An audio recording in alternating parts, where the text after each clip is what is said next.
हमर नाम कंचन दास। हम पटना से एकटा महेशवाणी गाबि रहल छी। अहाँ सब सुनू। यदि नीक लागत तऽ लाइक शेयर जरूर करब। आशीर्वाद देब। गोर लगै छी।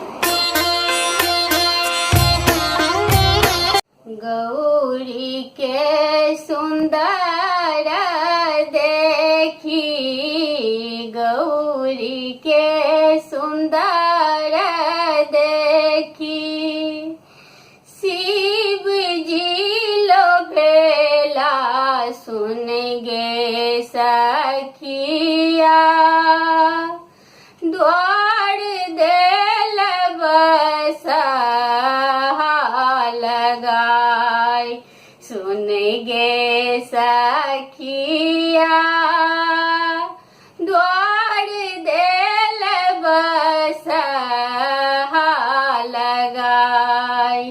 गौरी के सुंदर देखी, शिव जी लोभेला सुन गे सखिया, द्वार देल बसा लगाई।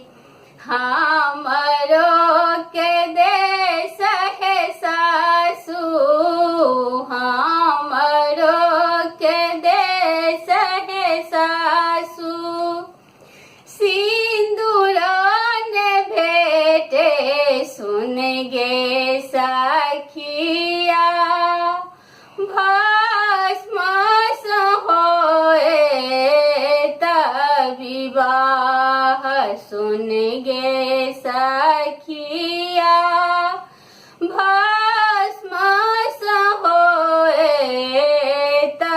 विवाह